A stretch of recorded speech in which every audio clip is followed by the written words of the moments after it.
Hindenburg और अडानी समूह के बीच आए दिन विवाद बढ़ता जा रहा है। अब गौतम अडानी समूह की ओर से 413 पन्नों का जवाब दिया गया है।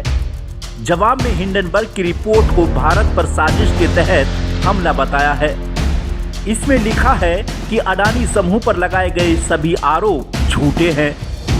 ये रिपोर्ट केवल किसी एक कंपनी पर हमला नहीं है, बल्कि भारतीय संस्थानों की स्वतंत्रता, अखंडता, गुणवत्ता और भारत के विकास की कहानी पर सोचा समझा हमला है।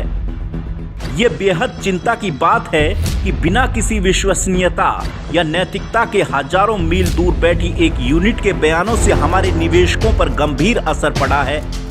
रिपोर्ट ऐसे समय पर आई है जब अडानी एंटरप्राइजेज लिमिटेड भारत में इक्विटी शेयर्स का अब तक का सबसे बड़ा आईपीओ का काम शुरू करने वाला है। हिंडनबर्ग रिपोर्ट में ढंग से रिसर्च तक नहीं की गई है। किसी सीक्रेट मोटिव के लिए गलत जानकारी और निराधार आरोपों से जुड़े फैक्ट्स डाले गए हैं। अडानी ग्रुप सभी कानूनों और नियमों का पालन करता है।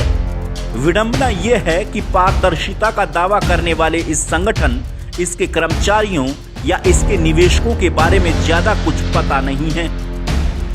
ग्रुप ने यह भी कहा कि इस रिपोर्ट का असल मकसद अमेरिकी कंपनियों के आर्थिक फायदे के लिए नया बाजार तैयार करना है। दूसरी ओर अडानी समूह के जवाब पर एक बार फिर हिंडनबर्ग ने पलटवार किया है। हिंडनबर्ग की ओर से कहा गया है कि अडानी समूह की रिपोर्ट में लिखी बातें जरूरी मुद्दों से ध्यान भटका रही हैं। राष्ट्रवादी एंगल देकर हमारी रिपोर्ट को भारत पर हमला बता दिया गया। अडानी ग्रुप ने तो भारत की सफलता को सीधे सीधे अपने अध्यक्ष गौतम अडानी की संपत्ति से जोड़ दिया। हम मानते हैं कि भारत एक जीवंत लोकतंत्र और उभरती हुई महाशक्ति है, लेकिन हम ये भी मानते हैं कि अडानी ग्रुप देश को लूटने की कोशिश कर रहा है और राष्ट्रवाद के पीछे छिप रहा है। धोखा है, भले ही ये दुनिया के सबसे ज्यादा अमीरों में शामिल किसी शख्स ने ही क्यों ना किया हो। हमने रिपोर्ट में अडानी ग्रुप से 88 सवाल पूछे थे, लेकिन अडानी ग्रुप ने सिर्फ 26 के ही जवाब दिए हैं।